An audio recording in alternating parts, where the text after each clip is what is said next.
Hello, my name is Tom Driver, and this is the Drive Fitness Program, a podcast where I document my journey learning about fitness, technology, and how to run a successful business.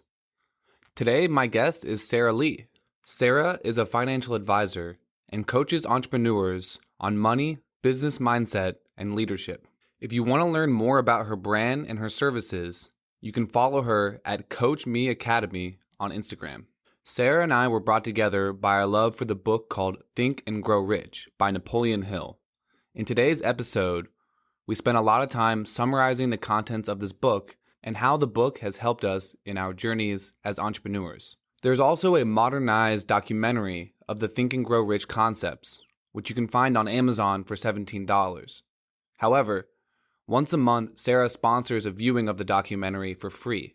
If you want to attend one of these sponsored events and watch this documentary for free, you can check out tgrlegacy-sarahlee.com, and I'll also provide that link in the description below. One more thing that Sarah is passionate about is how our thoughts and our mindset is a huge factor in our financial success. Along with her financial guidance, she also provides guided meditations. If you want to check out one of her guided meditations, I will also include a link to that in the description and on my social media accounts. Sarah and I have a great conversation all about the concepts in Think and Grow Rich, and she gives me some great advice on how to be successful, how to manage my money, and just how to have a better mindset in life. The conversation was extremely beneficial to me, so I hope you guys enjoy it. Also, before we get started, don't forget to check out the Drive Fitness app and give us a 5-star review on the Apple App Store, and to give the podcast a 5-star review on Apple Podcasts. And you can check all that out at drivefitness.app. Alrighty, enjoy.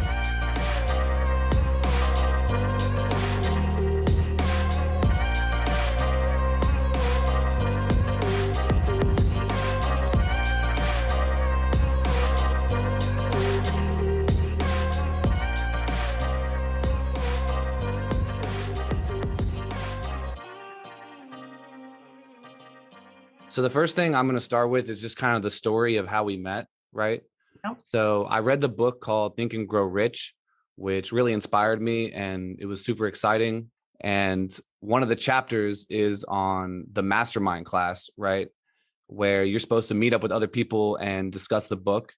And when I first read it, I was kind of discouraged because I didn't think I was going to be able to link up with people that had read this book, or I thought maybe I had to convince some of my friends to read it, right?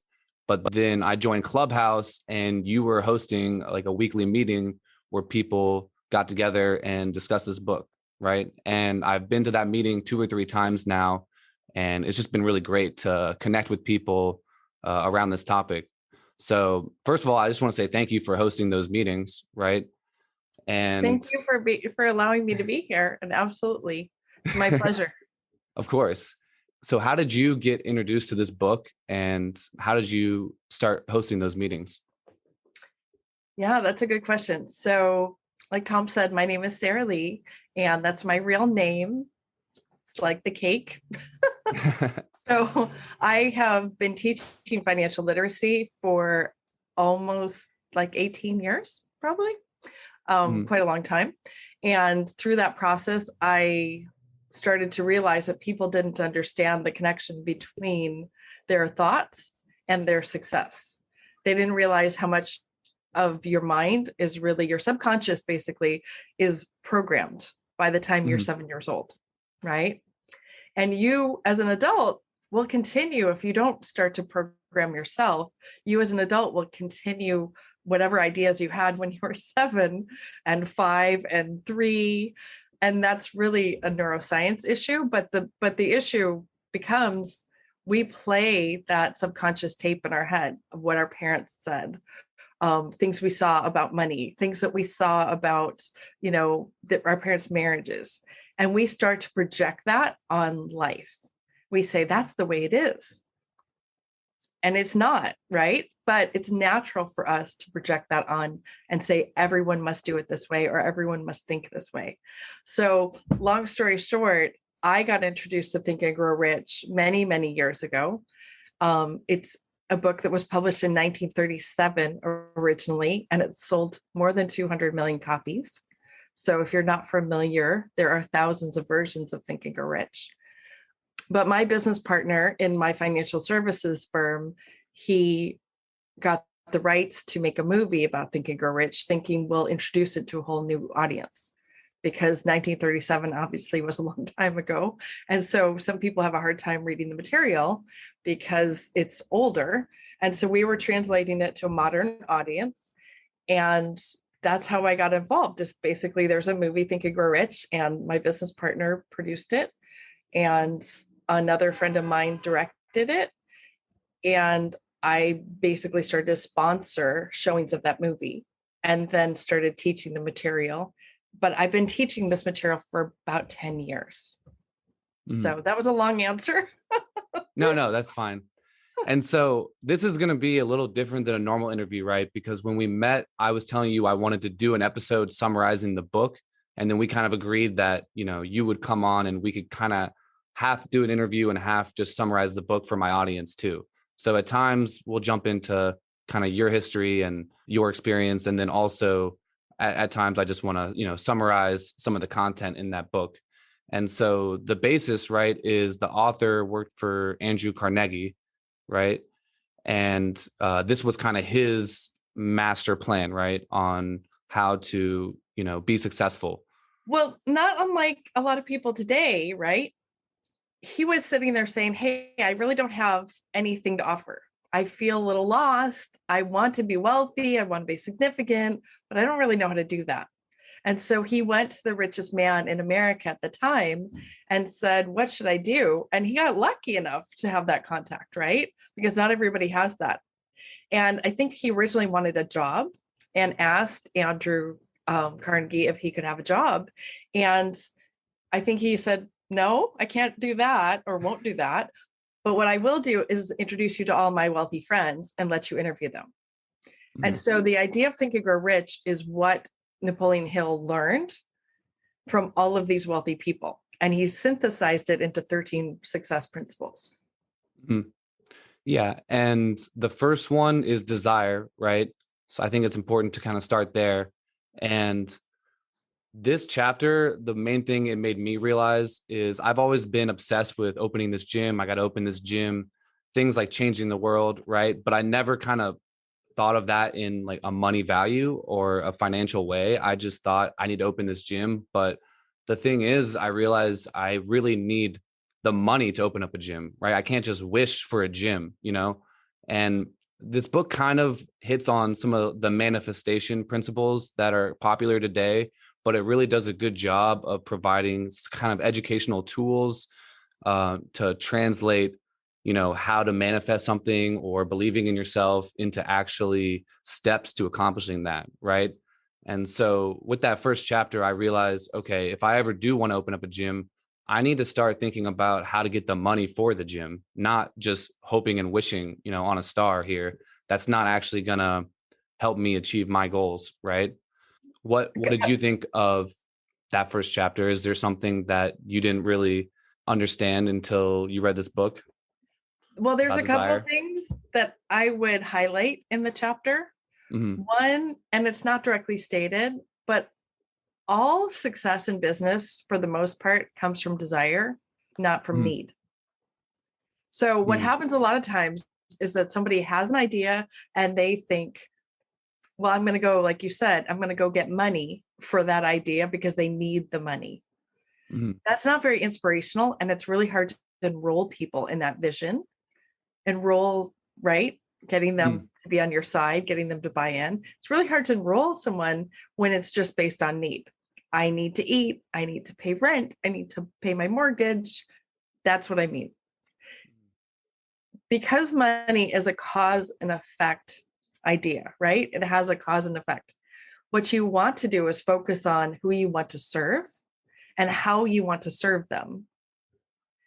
And that's a lot easier for people to access, right? If you say, hey, I really need, I don't know, let's make up a number, $100,000 to start a gym. And someone's like, why? Well, because I like working out and I like teaching people how to work out. And I, think fitness is important. And I think that people should all know how to get their body in the right shape. Mm-hmm. That's not as compelling as I want to change the way that the world sees fitness, Mm. right? And taking the I out of it and making it about desire. I desire to have this big impact. I desire to serve as many people as possible. So that first chapter on desire, I think, is really important because Mm-hmm. it helps you understand that you want to have passion for the things that you do and not just want them, if that makes sense. Yeah. It says you have to also detail what you're going to give back, right? And I think that kind of ties in. It can't just be selfish, because even internally, I think if you want to believe that you're entitled to some sort of money, even in your own conscious, right? You know that you got to contribute something to the world or, give back in some sort of way, with that money or that resource that you're looking for. And it doesn't say you have to put together a plan, but it does say, right, pick this goal, pick this desire, and then, start to think of ways to get there. You don't, it's not forced, but I'm pretty sure part of that chapter is, right, start being open-minded towards the ways where you can get there. And for me, right, I always thought I had to build this company and grow it. And, I started realizing like, oh, maybe I just need to get rich first, and then go do the thing I wanted to do instead of, and then I started becoming much more open-minded to the route towards my goal. Whereas beforehand, it was very much like, oh, I need to get to an investor to open up a gym. And I wasn't very open-minded about kind of the different routes I could take in life. And then when I changed it to be like a monetary value that I needed to achieve in order to achieve my other goal, then, the creativity of how I could get there started altering in my mind. Let's unpack that a little bit. So I believe in the first chapter, it talks about the 6 steps. I think Mm-hmm. that's one of the things that you're referring to. Yeah. And for your audience, just quickly from memory, I might be a little bit off, but this will be pretty close. You need to decide what you want, right? And then write it down with a definite purpose and an exactness of what you want, right? With details. Mm-hmm. Then you want to focus on that emotionally. You want to figure out why you want it, what it's going to do, how it's going to serve other people. Mm-hmm. Right. So that gets back to how you attract an investor or how you attract clients is how you're going to serve them. You want to focus on that. You also need to focus on what are you willing to give up to have that degree of success, which is kind of what you just touched on. Because a lot of times people say, well, I want the success, but I don't want to give anything up. That's not very realistic. Whether you give up sleep, whether you give up being around bad people, or you give up feeling sorry for yourself, you're going to have to give something up to get something. Because the reality is, if you were already the person who could do that and you didn't have to make any changes, you'd have it now. Mm. Does that make Yeah. sense? You'd have it already. And so a lot of times when someone says, I have a problem, and they say, I know what the problem is, I want to say back to them, are you sure you know what the problem is? Because if you really knew, you wouldn't have the problem anymore. You would have solved it already. So a lot of times it's important to have expert advice. Now, I want to get back to the mastermind point, but just going through these points, after you figure out what you're willing to give up, then it's putting that emotional energy, reading those goals, writing them on paper, right? And then reading them twice a day.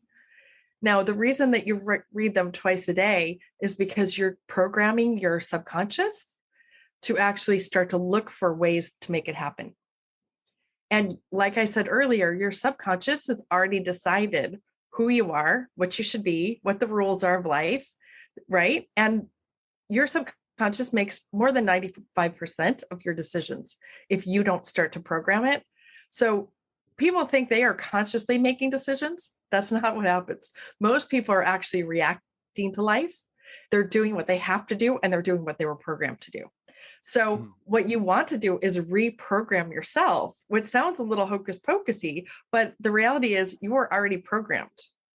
Whether you know it or not, you're programmed by commercials, by advertisements, by your friends. They have a cool skateboard, you want the skateboard, right? Or whatever it is, right? Bicycle, trip to Tahoe. I mean, I don't know, whatever, you want, right?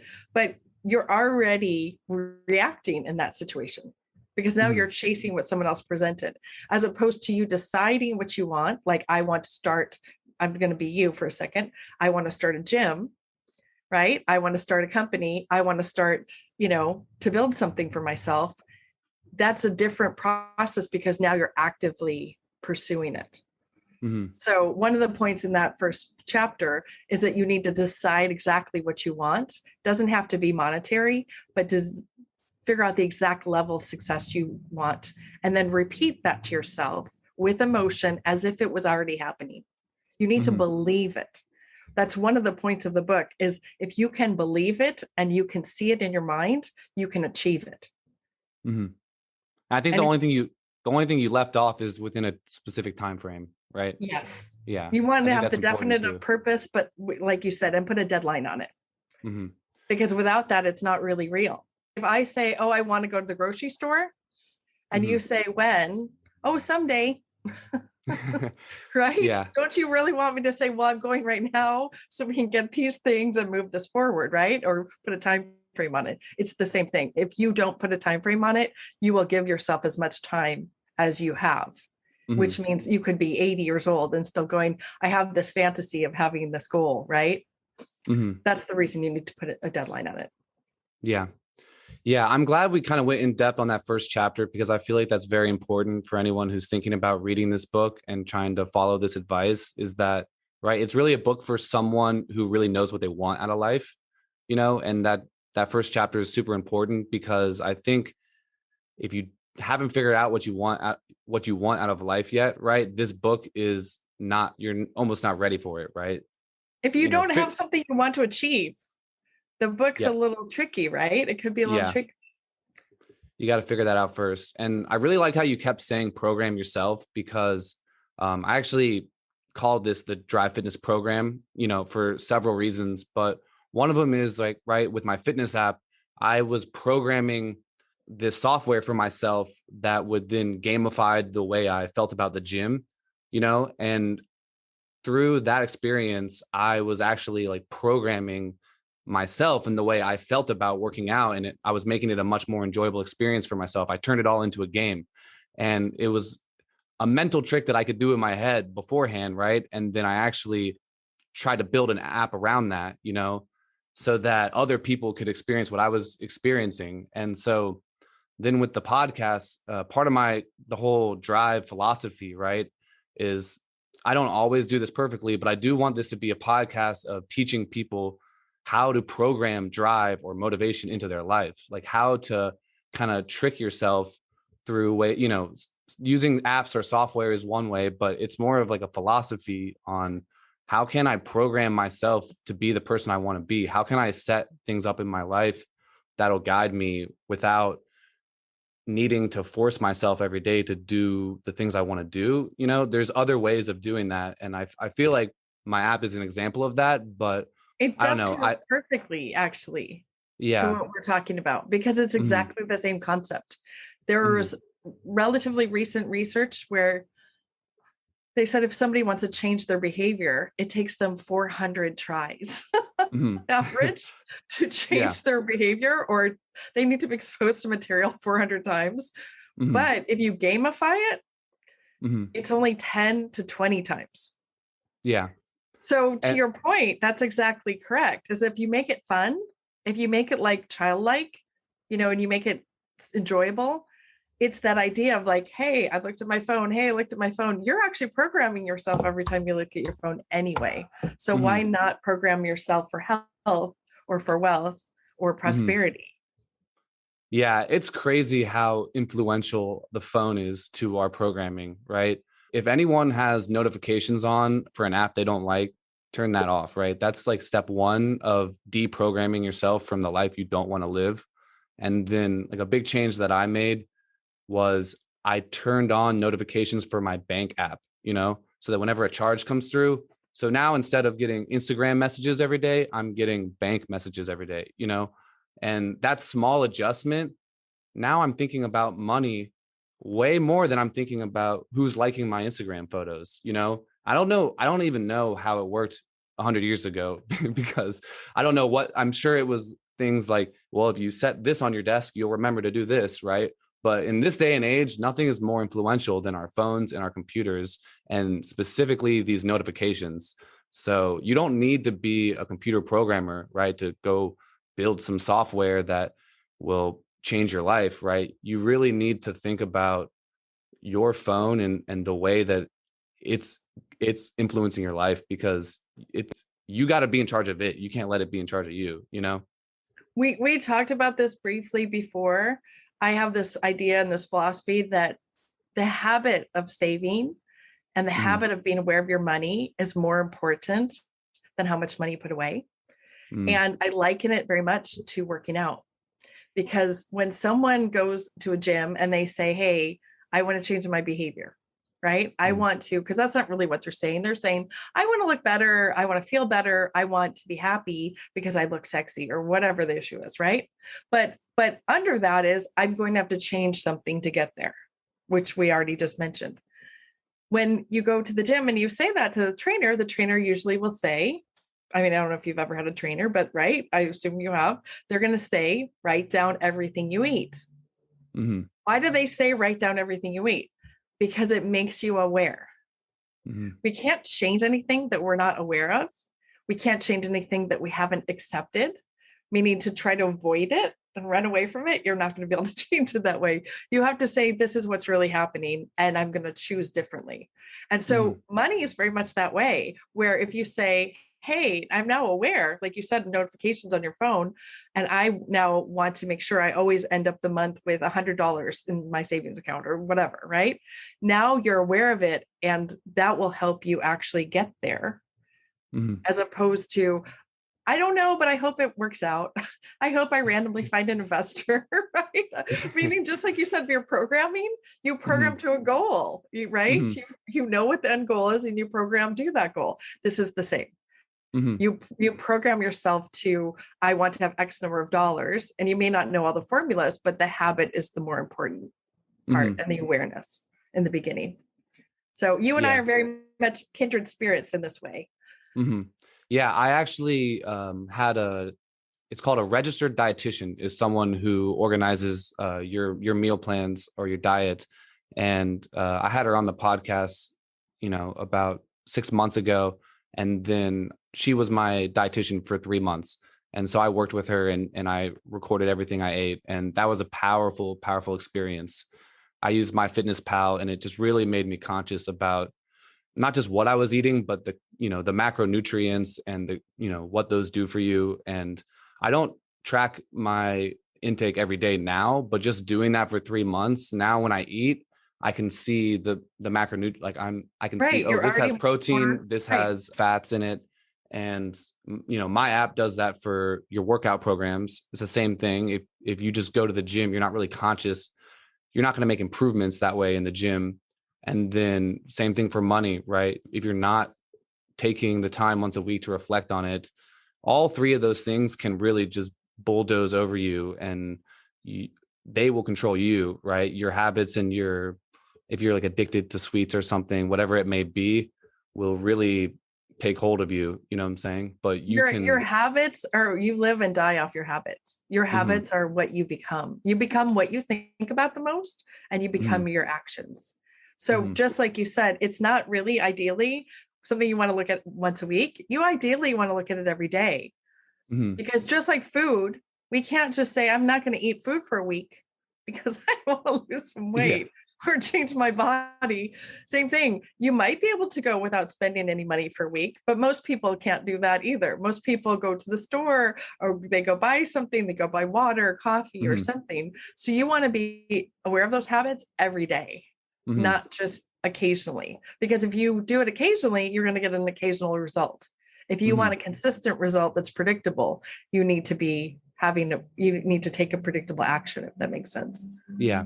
And I think most people are conscious of their spending in the moment, right? But the thing that really trips people up, I think, is those monthly charges or things that go unnoticed. And kind of that's what I was talking about once a week is maybe checking on the reoccurring charges, because for me at least, when I wasn't getting those notifications, I was kind of in denial about how many different subscriptions I was paying for and things like that. And it takes effort to go through and hunt them all down and cancel them, or just reflect on if you need them or not every once in a while.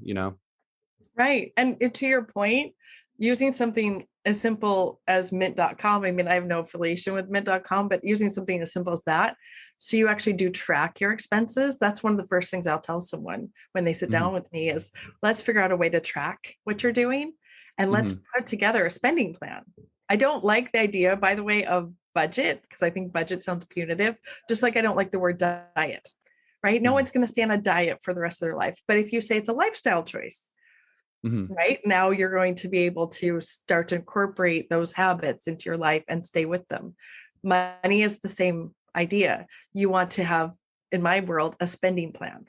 You're Mm-hmm. going to spend the money anyway. You might as well plan how you spend it and thus get a better result, right? Because what a lot of people do is they say, do I have the money in my account? And they spend it. Do I have Mm-hmm. the money on my credit card? And they spend it. That's not really a plan, right? That plan is Yeah. going to take you any which way, but it's not going to take you to a goal. So it's very much like eating. Mm-hmm. I agree. So bringing it back to the book, right? Um, the next part of the book is faith. And the first meeting I was at that you held on Clubhouse was actually a faith meeting, right? And the one thing I didn't really realize or think about when I used to think about rich people, for some reason, there's this stigma like people who are rich are selfish and they're not spiritual. They're just, greedy. And then there's this other option of being religious and spiritual and, not being greedy. And they seem to be just so separate, for some reason in a lot of people's heads. But then going to that meeting, there were so many extremely religious people there that kind of tied their spirituality into their wealth, which I I don't know. I always felt like I was choosing a successful life or a wealthy life over a religious life or a spiritual life. Not to say that I'm not spiritual or anything, but I always felt like the weeks where I try really hard in my company, maybe I was like moving further away from God or, spirituality. And, this book kind of and meeting with that group too. And I think that's the power of the mastermind groups. It really helped me realize like, no, those two things can go hand in hand. And becoming wealthy, becoming successful can be a really spiritual experience if you do it the right way. It is a spiritual experience. If you've ever Mm-hmm. had an experience with Tony Robbins, he will Mm-hmm. say that business is a spiritual game as much as Mm-hmm. it is any other kind of game because it's a mental game, but it's also your soul. If it's coming from desire, your desire to serve people, your desire to be successful, your desire to have an impact, that involves your soul and that involves your spirit.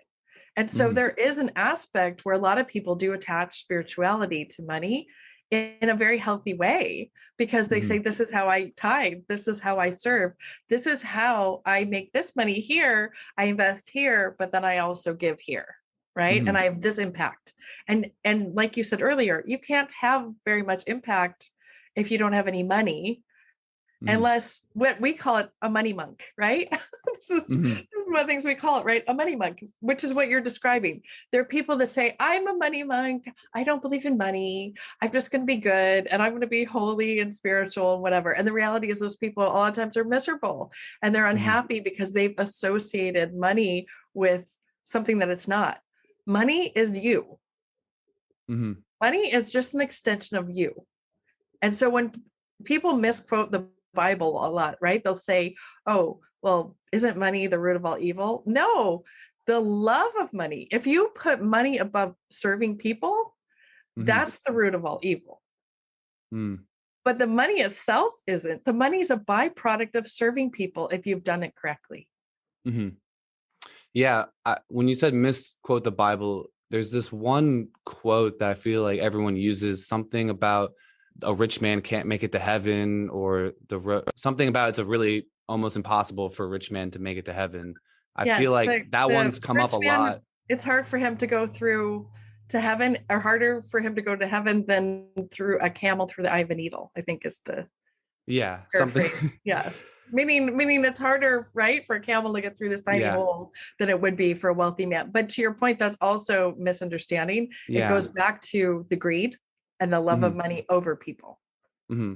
If But people are your reason for making money, yeah. it's different, right? It feels different. Hmm. And it doesn't have to be tied into like a church or religious thing, but I do think when it comes to giving back, if you're someone who wants money but you don't know how you're going to give back, I think donating to a church, right, or just a spiritual part of your life, a group of some sort that helps you spiritually and helps other people spiritually is it seemed like a lot of people in that clubhouse group that we were talking to have a connection to some sort of church or foundation that I assume that's probably how they give back with their wealth. And that's how they feel good about being the kind of person that seeks after wealth, you know? It's beautiful to me that you had that experience in my clubhouse room, that you were like, oh, I got to hear all these people talk about money, Yeah. right? And their connection to it, because environment is stronger than belief, meaning as you Hmm. get exposed to new people and new ideas, that's how a lot of times people will change. And to that exact point, I'm honored that I was able to provide that experience in some indirect way for you, because I agree with you. There's a lot of people that are deeply religious, that are deeply committed to serving people, that Hmm. also do very well financially. And they don't feel the conflict because they feel and focus on the serving Hmm. aspect. Yeah. No, at some point I wanted to tell you that I do really like your clubhouse rooms. And I think we Thank have you. even cooler things to talk about than clubhouse. But the first day I showed up, the person who made the documentary called The Secret, I don't know Yes. his name. Like I was in this room with other people that I was looking up to, and then he entered the room, and all the people I was looking up to were just like, "Oh my gosh, it's this guy!" And he John had so much. John Astroff, I think, John came in. Astroff, yeah, Yeah. and he was just awesome, and I was just so amazed to be getting advice from him, and yeah, that kind of blew my mind. And yeah, you do have some really cool He's rooms. amazing. He, if you don't know who he is, I'm gonna give a little plug for him. Hmm. But he has a company called NeuroGym. And this Hmm. goes very well with what we're talking about. NeuroGym is how to train your mind to make these changes little by little. And Hmm. actually, it's done on an app, and he's helping people make those shifts. But he specifically teaches the neuroscience behind change. Mm. Yeah, he So was funny really enough, well educated on neuroscience. he's a world expert. I mean, it was an honor to have him, and I felt very lucky. If you Hmm. didn't hear him say it, he said the reason he came in is because he hadn't read Think and Grow Rich in many years, Hmm. and his son had just read it and said, Dad, why don't you talk about this book? Yeah. And he was like, I don't know, because I haven't read it in a long time. And he was like, Dad, we should do something, like we should make a movie about this book instead of The Secret. And then he saw the title of my room that said we had made the movie about Hmm. Think and Grow Rich, which that is the law of attraction, meaning, right, you're putting that out there, that whole idea of that I want to expose people to the movie, I want to serve people, right, is Hmm. that is my dominant intention. And as that's my dominant intention, all kinds of magical things can happen, because Hmm. anyone can be attracted to that idea. And in Hmm. that case, it was John Asroff, which was, like you said, he was there for probably 3 hours, and it was a Yeah. huge honor to interview him.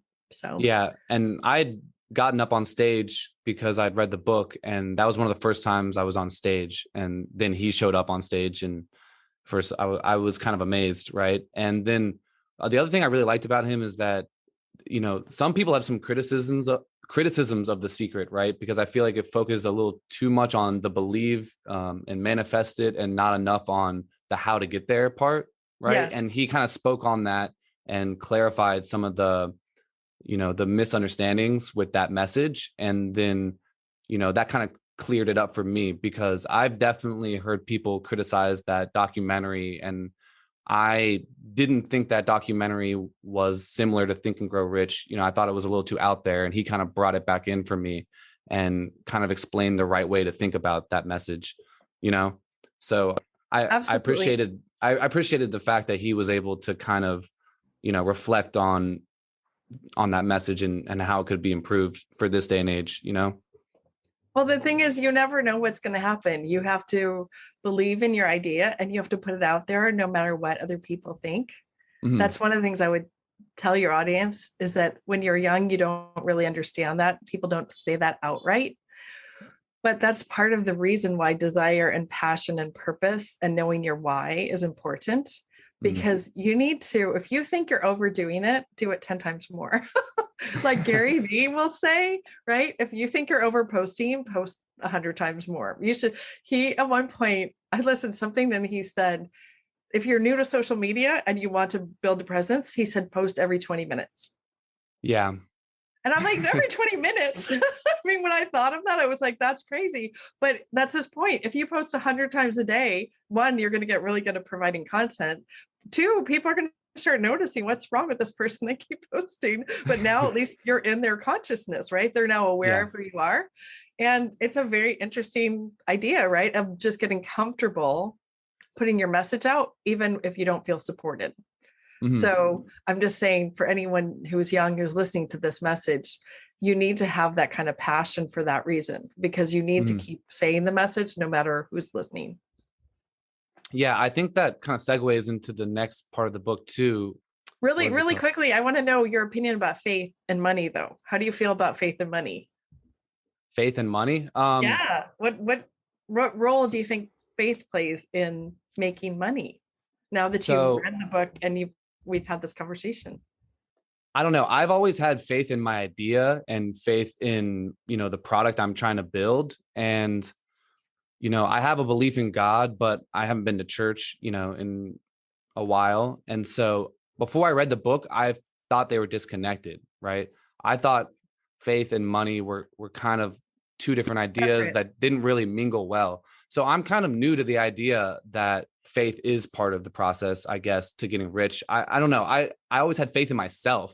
That was a big part of my life, is having faith in myself. Yeah, that's having faith in my ideas. But like I said, it's been a new idea for me to wrap my head around faith and money kind of being intertwined, right? So I don't have a lot of opinions on it, but I am now starting to see, kind of how they work together. That's one thing that was new from the book. And then there's a lot of things in the book that were kind of reaffirming things I already thought and did. The whole speak it into existence kind of mindset is kind of why I started this podcast. When I started the podcast, I was actually probably the most out of shape I've ever been. And, my app was not successful. And I had a lot of failures leading up to it, and then I started just speaking what I was going to do and just started reaffirming that. And, I think that plays into, how to kind of communicate your desire to your self-conscious, right? Yep. And, I'm basically switching topics on you, but those things resonated with me as something I'm already doing. And you're not switching topics. This is the faith, the faith idea is kind of a new one to me, Yeah. So. Well, to your point, how you see yourself is something you'll defend to no end. Mm-hmm. So if you see yourself as someone who can't lose weight, or who can't control money, or who can't build a company, who can't build a podcast, you will stick to that. You'll start having behaviors that reinforce that.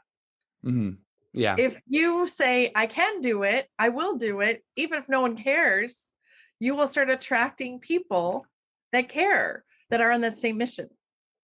So faith in your idea is very important. It's just as important. You don't need necessarily, I don't want to be controversial, but I don't want to get into religious faith per se in this, but religious faith, I think, can help people, because a lot of times people need to pray when they don't get what they want, because they need patience or they need to develop their character. But faith is a very important idea, not just religious faith, but faith in your idea. Very, very important, because that's what's going to keep you going when you're not sure what to do.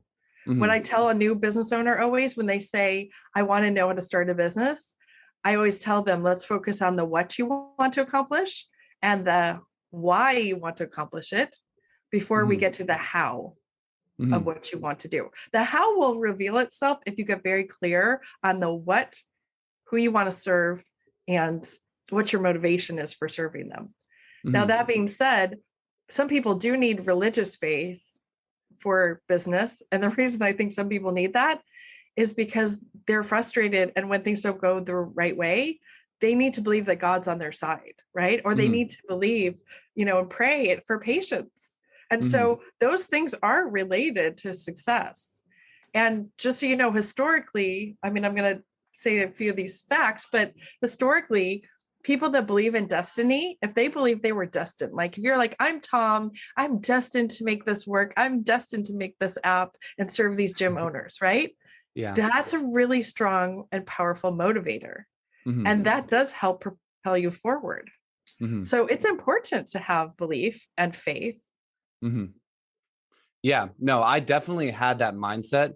And I think it's probably just the word faith, right? And I feel like you mentioned it last time we talked about my vocabulary. You said we were talking about investors or something, and you were just saying, you need to educate yourself and change your vocabulary.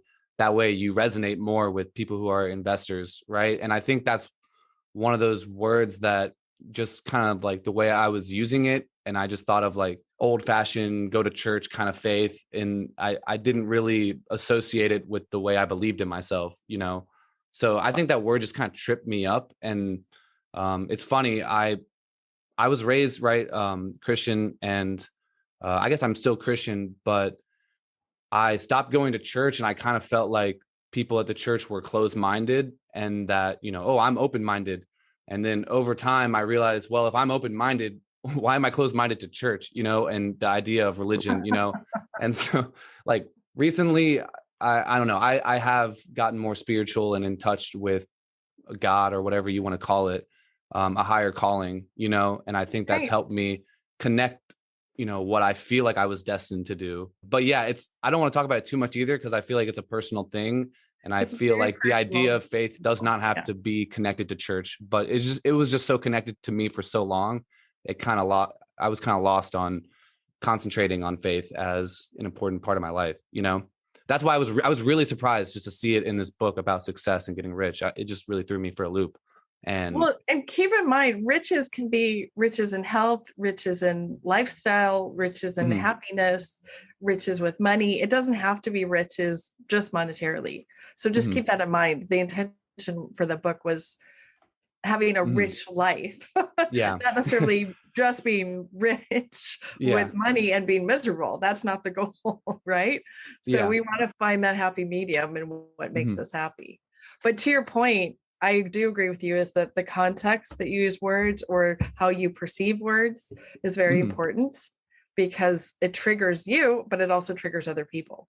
mhm, So I think we talked about this a little bit briefly earlier is that I like to teach meditation.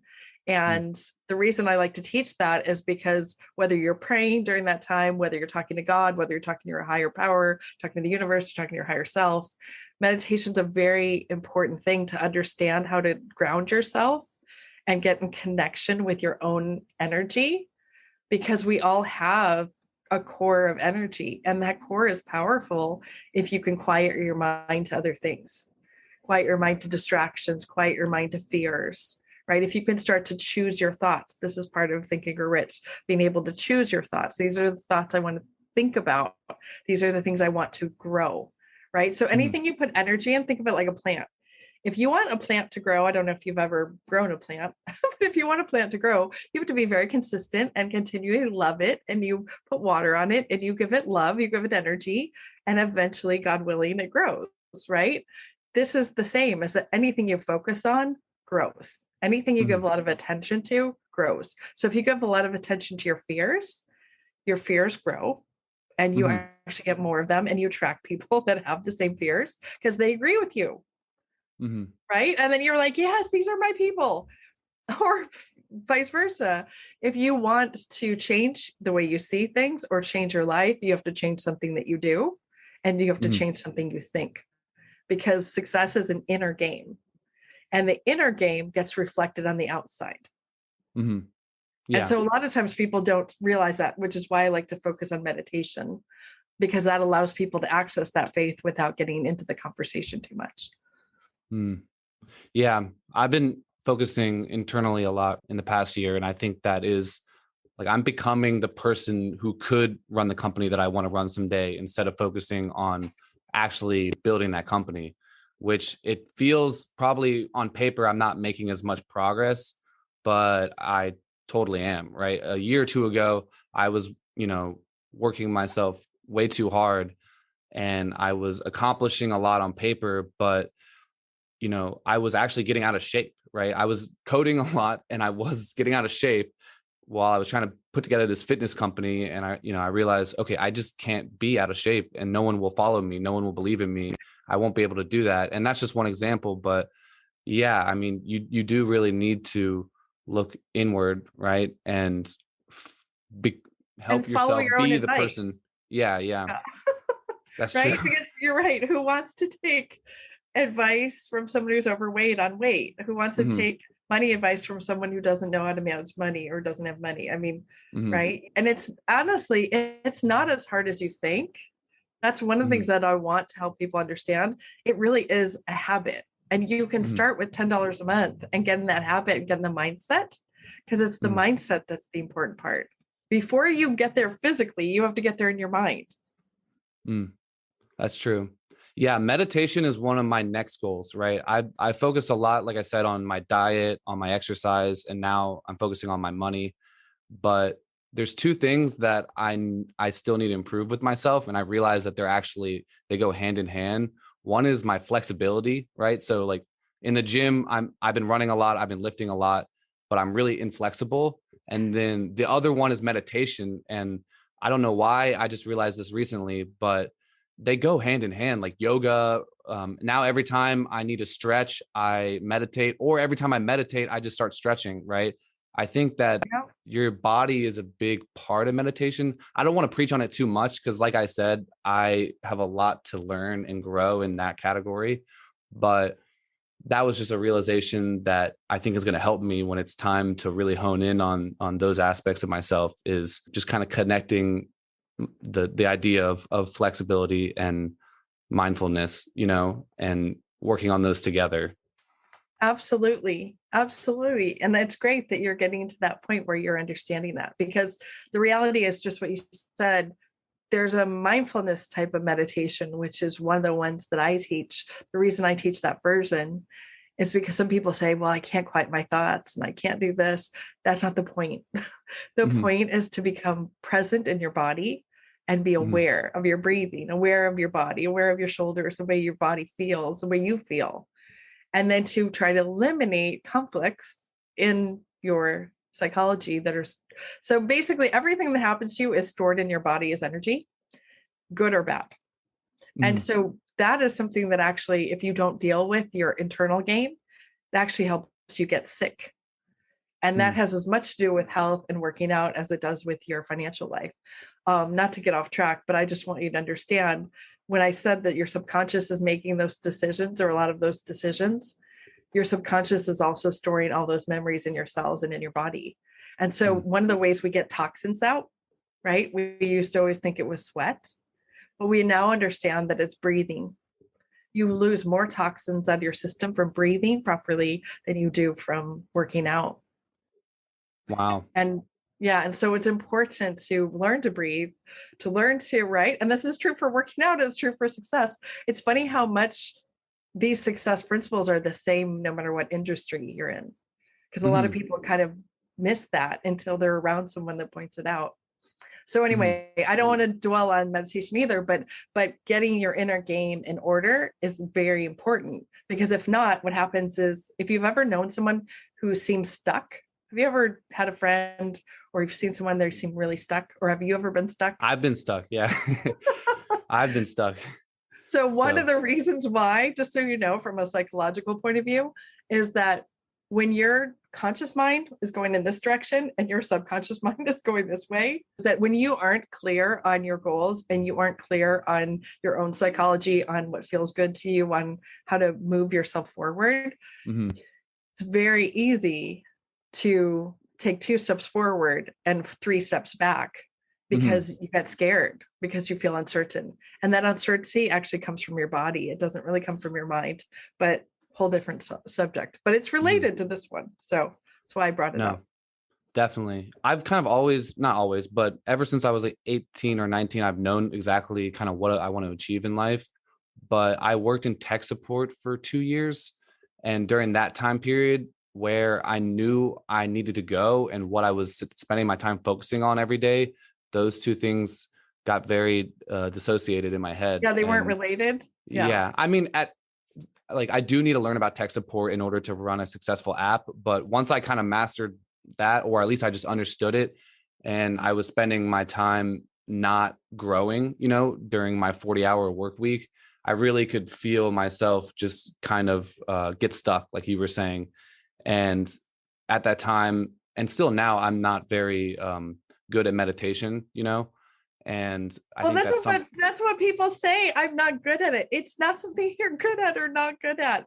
Well, I was That's why, discouraged. I was right. discouraged to the point where I wasn't even trying, But So, this is my point. This is why a good meditation teacher helps, a mindfulness meditation, because if you start to just learn to focus on your body, focus on your breathing, focus on how you feel, focus on your wealth attitudes, all of these things, these thoughts that randomly come through, right? mhm, It's a lot easier when you stop judging yourself. Because mhm, unfortunately, what you did and what a lot of people do is they say, well, I'm not good at this, so I won't try. And thus they don't go through the steps of getting a hold of themselves, if that makes sense. mhm. Right. Yeah. And so one thing I would say to your audience is don't judge yourself if you do start to meditate. Don't judge yourself on it. Don't say, oh, I'm not doing it right. Or, Mhm, because once you start doing that, you want to give up. Right. mhm. Yeah. And that again is an inner game thing. If you've ever done something called muscle testing, right? If Mhm, you are trying to lift weight, and I don't really lift a lot of weights, but if you're trying to lift weight and you tell yourself you're weak, you'll drop the weight. Your body actually physically will get weak when you tell yourself that. If I say, hold out your arm straight, right? And you say, my name is Tom. And I wish this would be better if I could be in the room with you, right? But hold yeah. out your arm, right, straight, and say, my name is Tom. And then push your arm, your My other name is arm. Tom. Yeah. But you're holding your arm and Mhm, try to push this down. Your arm is strong, right? Because you're telling the mhm, truth. mhm. Now say, my name is Sarah, and try to push your arm down. My name is Sarah. Yeah. Yeah. It's Isn't it easier. weaker? Mhm, Even when you do muscle testing on yourself, that's the mhm, point. When you tell yourself something that's not true or mhm, that's negative, your body physically gets weak. mhm, And it's an incredible thing to understand the connection between your thoughts and your body and your outer world, what you mhm. create with your thoughts. Because it's an incredible thing. I encourage everyone to study. Yeah, I learned that technique. It might have been in one of your clubhouse rooms, but that's an interesting way to make decisions too, about, that was a test run, but you can do, I want this job, I want that job, and then see kind of how your body reacts. I think another one is like you lean forward or backwards. Uh, Yes. yeah, there's If just you different can do it ways with of testing food, yourself. actually. You Hmm. can do it with food. If you, this is going to sound funny, but I don't know. You said you're a Christian, so you probably eat bacon, maybe. But if you put bacon, if you stand straight and put bacon on your chest Hmm. and you kind of close your eyes, most people will drift backwards Oh. because the body actually knows you shouldn't be eating that. And so Yeah. you can actually do this in the grocery store with food when you're like, which one's more healthy? And Hmm. the energy from the box, which sounds funny, Hmm. actually your body receives that and can tell, should I move towards it or move away from it? Is it good Hmm. for me or is it bad for me? It's the same concept. And people think this is like hocus pocus. It's not, it's science. It's as Hmm. much of science as you have to do 50 reps to get a muscle. It's that same, it's science. It's just the Hmm. way things work. Right. But these are important things to understand. Yeah, I had a couple thoughts. One is I don't want to judge anyone that eats a lot of bacon, but when I started tracking my macros with my dietitian, that's one of the first things I had to cut out. I did not realize how bad it was. It has a lot of fat, and I mean, if you can work it Salt. into your diet as long as Right. you take the steps to eat less fat at other times of the day. But Right. I just thought, oh, it's a meat, oh, it's protein, and it's not really protein. So just don't eat it thinking it's protein. As long as you know that that's part of your fats, then that's okay, but it's not protein. I switched to like almost chicken every single day once I started tracking my macros. And then yeah, I feel like that's a big key with this book and something I wanted to get across is what you said about it's not hocus pocus, it's science, right?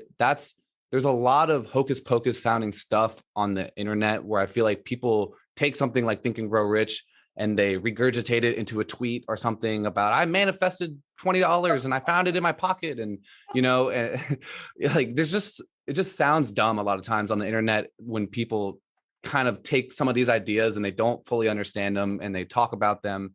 And then I feel like it pushes other people away. Like, I don't want to believe in manifesting this or that. And Right. this book does a great job of showing you how to think about it in a scientific way, in an educational, proven way where you can manifest, you can turn your thoughts into reality with some proven formulas that are not hocus pocus, and Absolutely. The coaching industry in general is based on this book.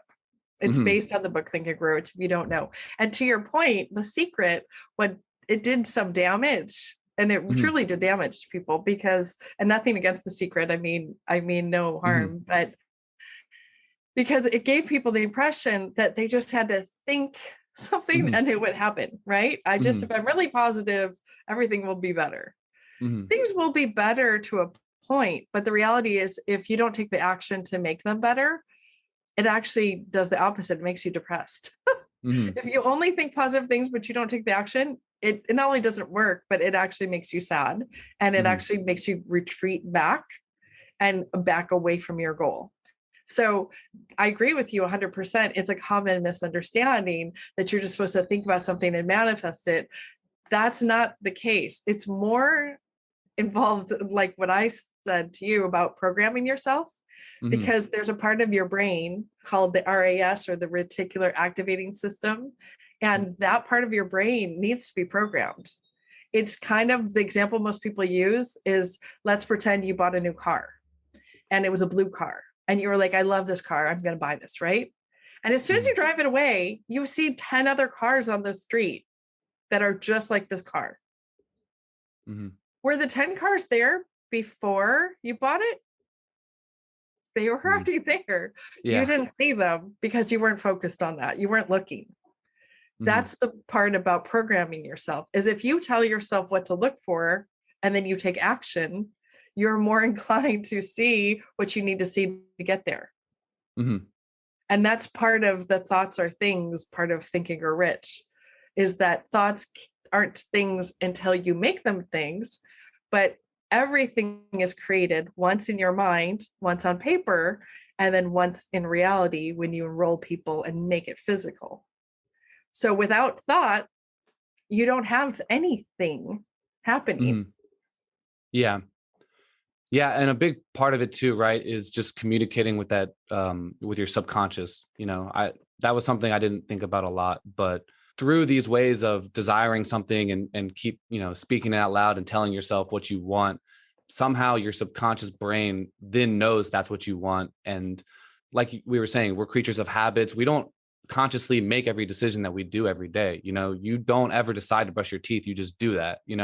And when your subconscious knows the goal, then you start to just still take action, right? It's not like money just shows up, but you start to move in a direction towards that goal, both consciously and subconsciously. And you're not going Right. to get it there by just thinking about it in your conscious head. It's got to be ingrained subconsciously. And then you got to be open towards actually moving and taking action in those steps. That's right. Yeah. 100%. You got it, Tom. Mhm. Hey, yeah, I've read this book like 2 or 3 times now. I really like it. I bought It's the journal that you write in beside it and stuff. I haven't used it yet, but I was feeling excited one day and I bought that. that's Um awesome. so I feel like for the rest of the book, right, we don't need to hit on every chapter. I feel like we've covered, right? Those first 4 are like super important. And then in the second half of the book, what are some of your favorite chapters that you want to talk about? Because I don't think we have time to do every part of the book. Right. But if we talk just about a couple more highlights. Mm, So, a couple highlights. Gratitude is a mm, signal to the universe. You want to be grateful and you want to express your gratitude for everything that you want more of. mm, Because I don't know why exactly it works that way, but it is a signal to the universe. auto suggestion. Auto suggestion Oh, is what yeah. we were talking about, right? It's telling yourself, I am good, I am healthy, I am happy, I can do this, I can be successful, I can build this company, I'm going to get there. I Mhm. am loved, I am safe. These are important things to tell yourself for the same reason. The more you say them, you will find ways to make them true, Mhm. even if you don't believe them when you start saying them. Because that's the thing people always think like, oh, I don't feel good saying that. It makes me feel funny. Well, yeah, Yeah. but the thing is, you've told yourself you're stupid. You've told yourself you can't. You told yourself you're this or that, meaning we've all done that, right? I'm not Mhm. saying we should do that. All of us have had that little voice in the back of our head saying that to whether we said it to ourselves or we subconsciously said it. So we want to counteract that with auto suggestion, right? And that's Mhm. one of the ways you program yourself is by repeating those goals. So, for Mhm. example, there was a Harvard study done. Harvard Business School did the study, and it was like over a 20 some year period. And the business school, they made everyone write down their goals at the end of, when they were graduating and what they wanted to accomplish. And there were a few people, like 3% or something, that actually stayed and did this for 20 years. They read their goals every day, they wrote them down. And those people that did this for 20 years in a row were 10 times more successful than all of the other people in the class combined. Wow. Yeah. And the thing is that they all the same education. They all probably came from similar backgrounds, right? They were maybe different races, religions, whatever. But if you take that from a social science or a scientific perspective, the variable was, did they write down their goals and read them to themselves and carry them with them in a bag or journal? And every time they were like, oh, shoot, that didn't work out. Well, let me remind myself, I am strong. I am good. I can do this.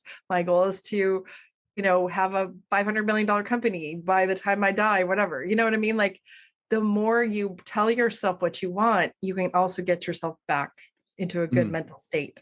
And a Yeah. positive mental attitude is another thing that it's not clearly stated in this book, but there's a book that he wrote, Napoleon Hill, about positive mental attitude. And I would recommend that people go and look for that. He calls it PMA. But being positive about your goals and having faith in yourself does go a long way. It Mhm. really does. And no one's going to encourage you the same way you're going to encourage yourself. I was kind of humbled reading the second Rich Dad Poor Dad book, Cash Flow Quadrant, Cash flow right? quadrant. Yes, let's And talk about that. well, I've heard this before, right? About the importance of setting goals. My opinion has been that I'm good at setting goals, right? Setting goals is easy. Of course, I'm good at setting goals. And I kind of realized just literally yesterday while I was listening to that book that I'm not as good at setting goals as I think I am. It's it, it's like one of those things of like conversations. I thought I was good at conversations until I started a podcast and I realized I'm not that good. It's just one of those things you assume you're good at. Setting goals sounds so easy and simple on paper, but you need to work on that. And that's a skill. And I wasn't setting goals as well as I could be. And it's an area that now I've realized I can make improvements in. Whereas before I just, oh, of course I can set goals. But there's been a lot of times where I haven't set the right goal in the right time frame, or like a lot of times I'll accomplish a goal and then it'll take me 6 months before I pick another goal. Like the most out of shape I ever got was at a point where I wanted to hit the 1,000 pound club, right? Which is your bench, squat, deadlift, all equal 1,000 pounds. And then I hit it Okay. and it was great, but I didn't set another fitness goal for myself for almost a year. And then I got out of shape because I was just happy with myself. And I think that's my problem is I don't necessarily have another goal following the one I accomplished. I just kind of get high off of that accomplishment and pat myself on the back. And then at that point, I got a little overweight and I didn't set another big fitness goal until I needed to lose some weight again. It's like I shouldn't have to get out of shape to then find another goal. I should have pushed myself to the next level and found a different goal, in my fitness life That's because, why mindset's important.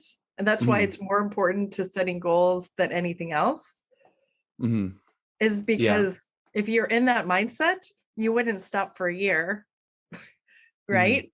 Because the reality is, and I hate to say this, but if you want to know because what you said is actually really true psychologically for a lot of people, and it's true for high achievers. there are a lot of people who, if they attach their happiness to a goal and say, let's say the goal is, I want to have $1 million. Mm-hmm. As soon as they have $1 million, they're not happy. They're Mm-hmm. miserable. They're like, now Yeah. what? Right. If Yeah. that's like, meaning you have to, when you set goals, ideally, you want to have a component of family, faith, business. You want to have fitness, you want to have, and those are all F's, I think, but you want to have something that's more well-rounded like that, because if it's just about the money, you won't make much money, Mm-hmm. right? Just money itself, not that compelling. You Mm-hmm. helping all these people be more fit, much more compelling, right? Mm-hmm. And I kind of I've repeated that, but it's important to understand when you have an impotent goal, that's Mm-hmm. what happens all the time is you'll hit it and then that's it. You're like, ta-da! And now what? And so that happens to a lot of people, Tom. So it's good that you're learning this early, that you need to tie your goals to something more significant. Not that losing weight isn't significant, but you need to always have, like you said, the long-term, short-term, and medium Mm-hmm. goals. Yeah. Because if your short-term goal was to get to 1,000 pounds, being in the 1,000 pound club, you should have another goal right after that that Mm-hmm. says, when I get to that one, I'm going to start here. Mm-hmm. And Right. you should have a fitness goal, a career goal, a financial goal, a relationship goal, right? That's right. I mean, I don't know. Unless Monetary you're at ground goal, zero great. and you really need to get your shit together in life, you should, push in all areas simultaneously if you can handle it, or Well, you'll just fall it's off. not so much they push in all areas, but the reality is you will push in one area and then the Mm-hmm. next one and then the next one, the next one. And hopefully, as you kind of like a peacock, you go around the circle, Mm-hmm. you will start to manage that process and grow in all areas over time. But yes, reality is you're going to focus on one at a time usually, because Mm-hmm. there isn't really balance like that in life. It'd be nice if you could say, oh, I just did this and I hit all my goals at once. But Mm-hmm. the reality is most of us will focus on one goal more than something else, and then we'll switch and we'll switch and we'll switch. But if we keep doing it kind of in a circle, you'll eventually be a more well-rounded person, if that makes sense. No, totally makes sense. Another part I feel like we should bring up is they talk about fear a lot, right? And these 6 types of fear, like the fear of death, the fear of poverty, the fear of loss of love. Rejection, like you Mm-hmm. said, not being loved, not being appreciated, dying alone. These are things. Yeah. If you really if you do research on what people are most afraid of, it's really is. It comes down to losing your job, losing your identity, not being appreciated, losing a loved one. These are the things that are most stressful in life. Yeah. And that when you were talking about auto suggestion, it reminded me of the fear because, like you were saying, some people, when they say, oh, I want to be successful, it doesn't feel right to them. Or I want to be healthy. Oh, I can never be healthy. That's like fear talking to them. And auto suggestion, it feels dumb, but it's overpowering your fear. If you continuously tell yourself, I can't do this, I won't do this, I'm scared of this, then that will be your reality, and it might feel weird at first, but you can mentally overcome that fear with some of these methods, right? Some of these things like writing down what you're going to accomplish makes you start to believe that you can accomplish it and your fears start fading away. Well, And and just like working out, do you say, like, I've never done a rep before in my life? Do you suddenly do 100 reps the next day?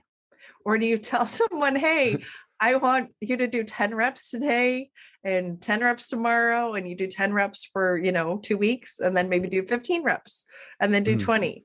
A lot of times when people fail or perceive themselves as failing, it's because they tried to jump over all the steps in between. They started to go from step 1 to step 100 instead of, I'm going to go from step 1 to 2 to 3 to 4, right? And make this mhm, incremental changes. So if you want to be more successful at making those changes, you really want to break it down. And that's in the book, Think and Grow Rich. In the 6 steps in the beginning, one of the things that we didn't mention was not just the definiteness of purpose, but the definiteness of steps you're going to take to get there. Like, you really want to plan it out. It doesn't mean, by the way, it doesn't mean that that's how it's going to work, but you mhm, can always change the plan, but at least you have one, mhm. right? So Yeah. you don't want to change the goal You want to change the plan. So like if you say, my plan is to market this podcast and I'm going to do Facebook ads and I'm going to Mhm. get 4,000 new downloads and you only get 2,500 new downloads, do you change the goal? Or do you just say, now I'm going to also do Instagram ads, Mhm. right? You Yeah. change the process, but not the goal. Mhm. So that's kind of an important thing to understand, is that when you put this plan together and you start putting steps, you don't need to stick with the steps. You want to stick with the goal and be able Mhm. to adjust the steps, if that makes sense. Yeah, I feel like you should never change your why, right? Your why is very important, and then your what can maybe change sometimes if with new information or something, but then that how you're going to get there should be changing all the time with failure, and you should The embrace that how will failure. change. Yeah. Yes. Your why, by the way, will change over time in the sense of like you are young right now, right? You're relatively young, right? At some Yeah. point you're going to say, I want to get married. Mhm. I want to have children. I mean, maybe you won't, but maybe you will, We'll right? see. And but let's say that you did. Your why changes when you have kids. Your why changes when you have a spouse to take care of. Mhm. Right now, it's not just about you. You have other responsibility. Your why changes when you have a company of people, because I have a company and I can tell you, if you're a good manager or a good boss or whatever you want to say, good CEO, good founder, you care about the experience that the people that work for you have. Mhm. Right. So that becomes part of your why. I need to be better for them. So Mhm. your why actually will change over time. And so don't take that too seriously, but just make sure that you're examining that and you're allowing Mhm. yourself that chance of, ooh, this was important to me for this reason. And now it's important to me for a different reason. Mm. True. Yeah, that's a good way of thinking about it. One last thought I wanted to connect to Rich Dad Poor Dad was when we were talking about fear. I was very interested in seeing between those two books. Like I've read a couple books on finance and success recently to see the correlation between them, and he was really harping on how most people, they go for that secure life instead of that financially free life out of fear, and they're just fearful of what other people will say, what other people will think of them. And in reality, it's less risky to try to achieve financial freedom, than you think. We keep talking about how to program your mind. And I feel like a big part of it too is unprogramming society's version of what your mind should look like. 100%. And that's something that I'm starting to do now. I'm starting to think and dream bigger. Like, for instance, just my family, whenever I talk to them, it's, get a secure job, put away for retirement. And, I haven't always known exactly how to stand up for myself and be like, no, I want to do something bigger than that. But recently I'm getting better at being like, no, like that's fear talking. That's why you're telling me to get a secure job. That's why you're telling me to save in this way. I don't want to live out of fear. So that fear of poverty, I feel like is just built into society, and it needs to be unprogrammed before you can even start programming your mind to think and grow rich. I got really lucky and had the privilege of working with Robert Kiyosaki Mm-hmm. one-on-one for a couple of days. And that sounds like not a big thing, but he doesn't really do that anymore. And No, he that's was, awesome. coming out of retirement. And so he did this entrepreneurial program for, I think it was like 100 of us. It was not a really big group, but he sat with us for 3, 4, or 5 days and taught us his philosophies in person. And then I got to go up on stage and teach financial concepts. And Mm-hmm. he criticized me, or I don't know, criticized me. He gave me feedback, right? He was trying to improve me, not criticize me, but gave me feedback. And he was funny because one of the things that he said was, I don't usually let women on stage when I do this. And I said, why not? Wow. Because they cry. Oh. Because he's like really tough. He was a Marine and he was a pilot. And so he did 3 tours and he had a 95% chance of dying and Wow. re-enlisted and still lived. So he's obviously a very tough guy. But the thing is, he's a very intelligent person. And one of the things that I learned from him, and to your point, if your audience hasn't read the book Cash Flow Quadrant, it's a really Mhm. important companion book that was written in partnership with Sharon Lechter, who was his CEO at the time, and she was a CPA. And the concept really is around the fact that the person you are today as an employee has a certain set of ideas and habits and mindset. And that person isn't going to be the person that is a self-employed person. And that person isn't going to be the person who builds a business. That person isn't going to be the person who's the investor. Meaning, like you said, employees are generally taught, I'm going to clock in, clock out. I leave my work at work. I don't care. I just do enough to get a paycheck, but not enough to really be great at what I do. Right. And that's an employee mindset. And that book brings up the idea of the cash flow quadrant, which is the E, which is the employee, the S, which is the self-employed, the B, which is the business owner, and the I, which is the investor. And it takes you on a journey from E to I. And it's one of the books that we actually teach in our firm. Like when someone comes to work with me, or if someone wants to be mentored by me, it's one of the books that I love. I mentioned it to you to read because it's one of the things I teach is how you get from, I'm just going to just do enough to get by, which is unfortunately what a lot of parents have taught their kids because that's what they learned. And then it's that idea of, well, then how do I expand myself, expand my network, expand my mind so that I can then be self-employed? So self-employed, a good example of self-employed, by the way, is somebody like a doctor, a dentist, an accountant, a lawyer. Most lawyers are self-employed, not all of them, but many of them are. So a lot of times people will start a business. If you're a solopreneur, that's self-employment, right?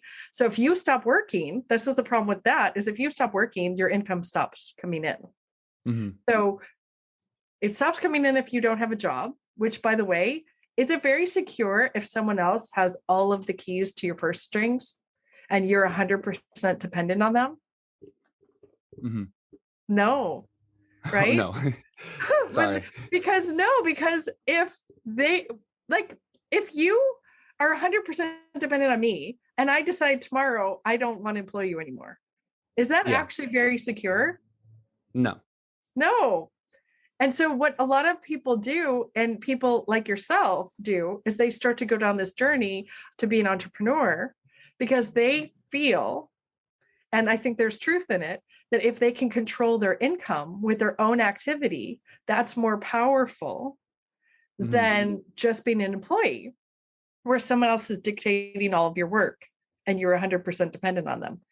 If COVID didn't teach us anything else, and I hate to date this interview with COVID, but if it didn't teach us anything else, two things that it should have taught us is, one, we didn't save enough and we're not financially literate. We didn't prepare for this.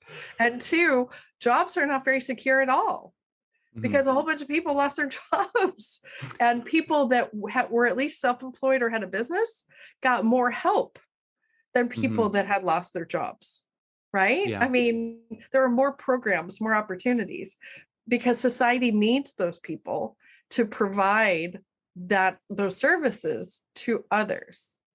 And so that book is a lot about that, about now, if I'm now say I'm an accountant and my parents told me, oh, be an accountant because you'll always have work. Important, but now what if I get sick and I can't work? How do I get money? So that's the flaw with that, right? So the idea is to get someone to graduate to a business owner, because if a business owner and you have people working for you, if I no longer can work or I get sick, my staff will still bring in money. Or if I have a continuity program, or if I have an app, right, that has a monthly fee, it's the same idea as a business, right? Where now I have money, even if I don't physically get out of bed, I still have money coming in when I sleep. And if you don't have money coming in when you sleep, you'll work till the day you die. You'll work in some capacity unless you're a very good investor. Yeah. And so if that's not motivation enough, I don't know what is. And I'm not saying everyone has to be an entrepreneur, but there's this kind of an age of a side gig. And in some ways, it's taking that control away from corporations and bringing it to yourself, so that you can start to control your income, control your savings, control your goal setting. If you're like, hey, I can't quit my job yet, but I can start stacking money away so that I can start my own venture. right? Hmm. I mean, that's starting to give yourself that control to lead yourself into business ownership. And then ideally, eventually, you want to have that residual income from the business, and then eventually put that money into investments, which multiplies it. So one of the things that I teach is not just all this mindset, but how to multiply your money, because that's an important skill. Because if not, again, you're going to work till the day you die if you never learn to multiply money. Mm.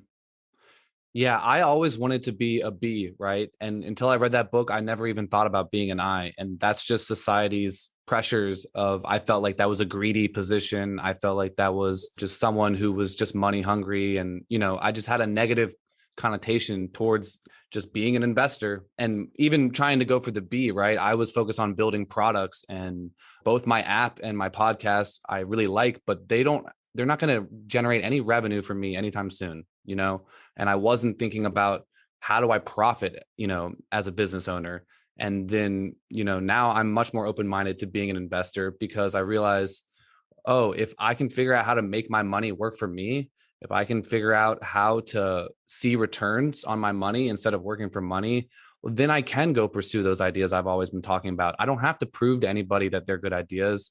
I can do anything I want, because now I have assets that are building money for me. And then I can give it back to the world or build the thing that I wanted to do. But I was just very focused on building the thing.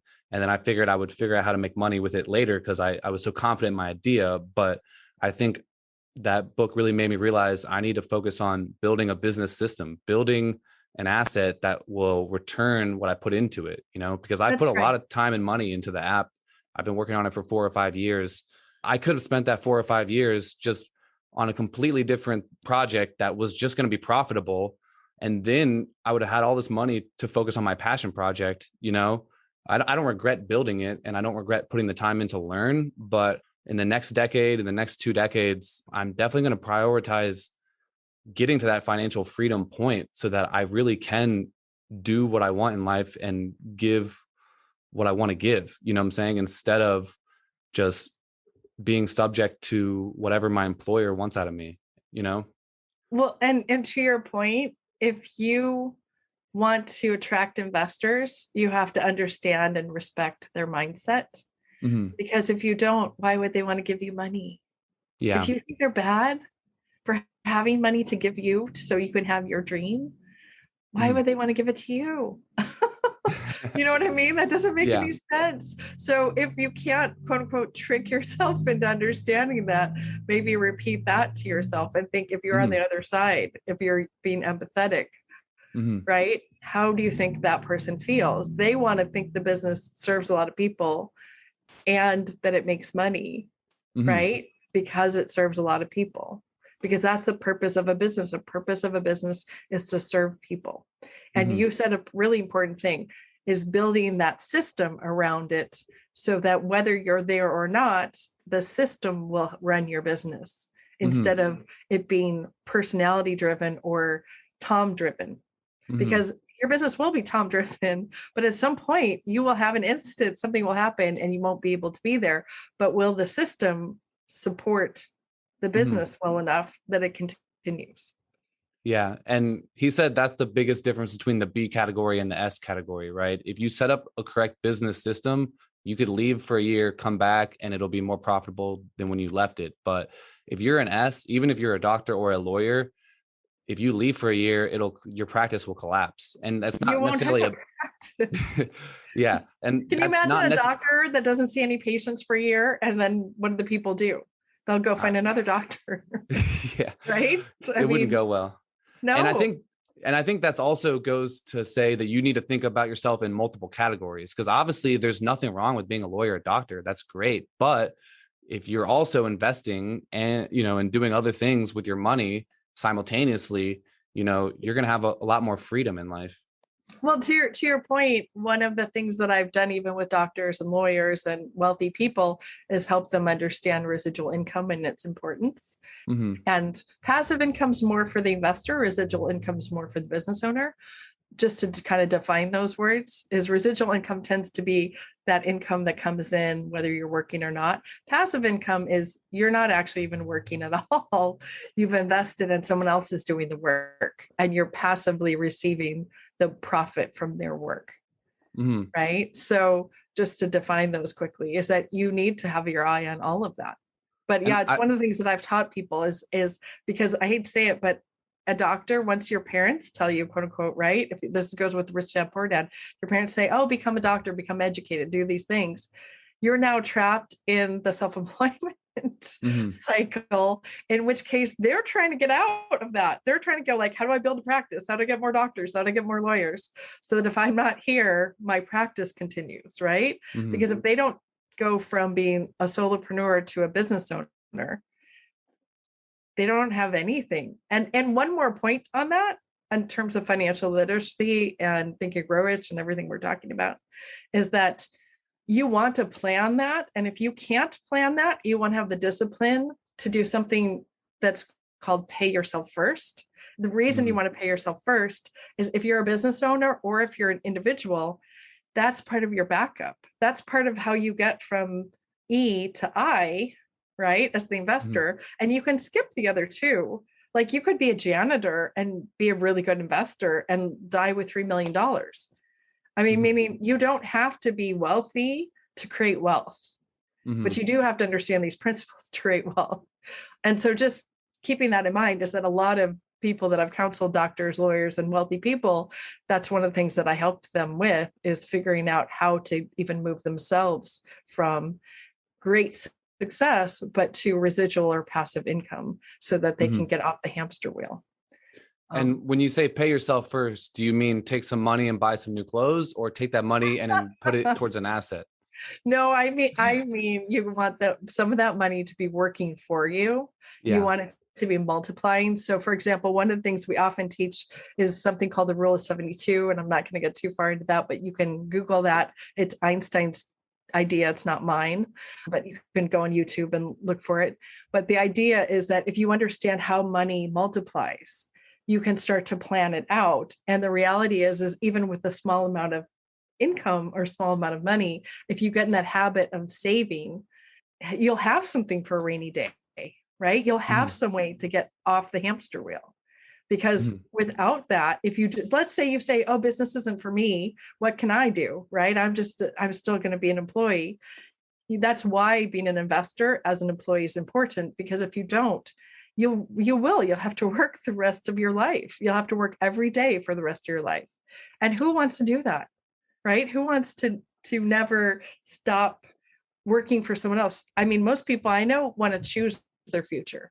They want to choose what they do. And if you end up having children or a family, you'll get to the point where you're like, I have to go to soccer camp. I have to take them to the dentist. At some point, you have to choose between work, right? Or two incomes, and who's going to not work or who's going to have a flexible schedule.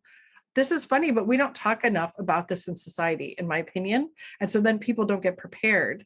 And you're in a perfect age. Like at your age, if you put like $200 a month away, when I say pay yourself first, if you got between 8 and 10% return, which I'm not promising you that, I'm just telling you if you did, you'd have between 600 and $1 million, 600,000 and $1 million by the time you're ready to retire, just from that habit of putting $200 a month into a good account. I mean, that's important to understand because most people don't know that. And so then they don't do it. And then they learn it when they're 50. Well, when you're 50, you have to put $5,000 a month away, to get the same result. Well, who has $5,000 extra dollars a month at 50? Some people do, but a lot of people don't. And if they realized that they just had to put away 200 and just stay with that habit, they wouldn't have to get stuck trying to figure it out when they're 50.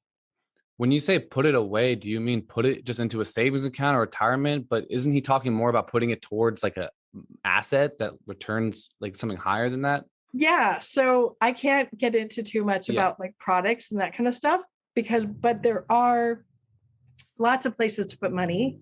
I happen to be a broker, so I deal with about 300 of the biggest companies in the United States.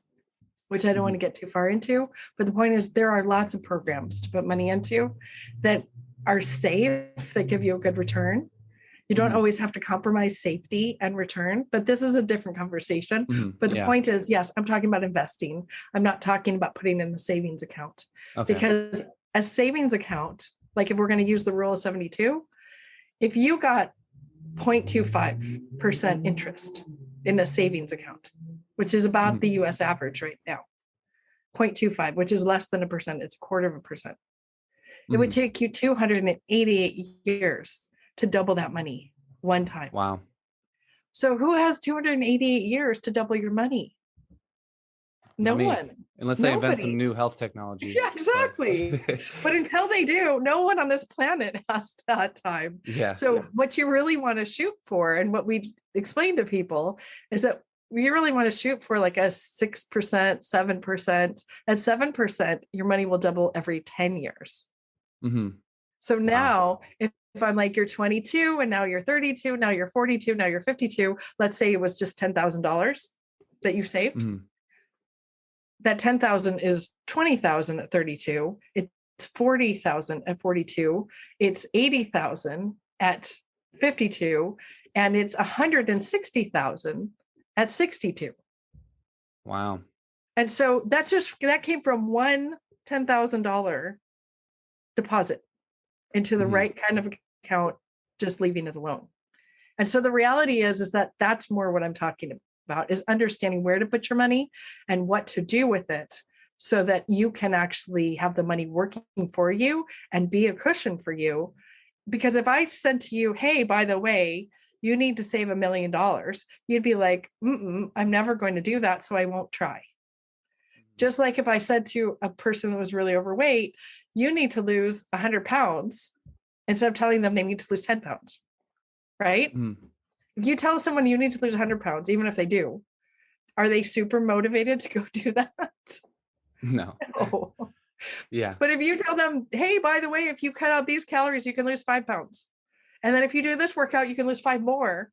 They're like, oh, well, that might be doable. I can try that, right? That's what I mean about the habit, and the mindset's more important than the action. You need to take the action. But the thing is, once you get into the habit of taking that action, that's where all the change happens, is being consistent with that habit. Because once you've lost 10 pounds, you can lose 20. Once you've lost 20, you can lose 30. Same thing. Once you've made, 10% return, you can make 20% return. You get the point, is that once you understand how it works, you can use that system to make more. And the reality is that I don't tell people, hey, you need to save $1 million. I tell people you need to save $10,000, but you need to do it 10 times. And then put it in the right place. Yeah. I was telling you, I've been trying to take $10 a week, right, and put it towards investing. And that's not going to turn into anything substantial. It's just not enough. But I'm building that habit, and I'm, the guy in the book. Thing. You're $40 into the 200. Yeah. So you're almost 25% of the way there. That's something. That's my point, is you don't want to poo-poo the good actions that you're doing, because that's what you want to celebrate. You want to celebrate. Yay, Tom is getting in the habit of saving money. Yay, Tom is saving $10. Because now when you see $10 turn to 12, you'll be like, hey, I didn't do anything, and now I have more money in my account. Who doesn't want to have passive money coming in, where you didn't take any extraordinary action and you've got more money, right? Who doesn't like that? So once you start to see that work, that starts to take over. Just like when I can't imagine you being heavy, by the way, but because you look very thin to me. I wasn't that heavy. But let's say that you were heavy, right? And then let's say you start working out and you felt really good, and you're like, oh, I don't feel good now. I don't feel good unless I work out, right? It's that kind of thing. You go from, I don't feel good when I do work out because I don't want to, until you get in that habit. And once you're in the habit, now you don't feel good if you don't do it.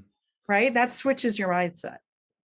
Yeah, I was actually going to make that connection to fitness. It's funny you jumped there, but I was going to say, when I was kind of out of shape, not crazy, but I had never done much cardio just because I was young and I didn't need to. when I was getting into cardio, I would just go to the gym and get on the treadmill and I would be happy with myself for doing half a mile. Whatever it was, every time my feet touched that treadmill, it was a dub. I took home a win. And, I built that up and now I'm running 3, 4, 5 miles. Right. And that's the same. I was trying to hype up the $10. I wasn't trying to put it down. I was just trying to say that, I'm building that habit and I'm hoping, just like with my cardio workouts, right, that turns into a habit. And then soon I'm doing the same thing with $10,000 or $100,000. And it's just bigger numbers, right? And that's something that book focused on with the investment. He was saying that, he made a lot of failures and he made a lot of mistakes, but when he figured it out, when he figured out how to invest his money right, then he could scale that out. And all of a sudden he was doing $30 million deals, but it was the same as when he was doing, smaller It's deals, right? exactly the same. Like when someone says to me, how do you counsel someone who has $200 million? It's the same thing as counseling someone with $10. It's just Yeah. more. Meaning the principles are the same. The laws are the same. The money is the same. The people are the same. They have a different mindset and they have more money, but it's the same, right? It's just like if you said, I want to gain, let's pretend you wanted to gain 20 pounds. Would you know how to gain 20 pounds? Could you figure it out? I mean, I know, yeah, but yeah. Well, this is the thing, but you'd be like, I'm going to get, whether you gain 20 pounds of muscle or you gain 20 pounds of fat, those are two different processes, right? Yeah. So that's part of the defining what you want too, is if I just said, oh, I want to gain 20 pounds. And you said to me, well, do you care how you gain it? And I said, no. Well, then you'd be like, just eat a cake every day. You'll gain 20 pounds in a month, right? Yeah. Meaning, but that's maybe not what I meant. What I meant is, oh, I want to get 20 pounds of muscle because I want to look more fit, right? So that's why it's important to define these things and have a framework in your mind or a system, like you said, because if you have the correct system and the correct thinking, you will get there because, like you said, the principles are exactly the same. You're not, as you have more money, you're not learning new principles or new ideas. You're learning to use the principles in a more effective way that's going to get you a better result. The knowledge just gets deeper. Yeah. And that's financial intelligence, or there was something he called it in the book, just financially educated. I would call it financial IQ or financial intelligence, right? Yeah. Or financial literacy. Yeah. Financial literacy. That's what I was thinking of. Yeah. And when you said IQ, it actually reminded me that he was saying that 90% of it is emotional IQ, right? It's managing your emotions, which ties into meditation, everything, right? I don't think meditation wasn't random for this conversation. It ties in because it's a very emotional process. Apparently, I'm not, wealthy, but it is apparently it is.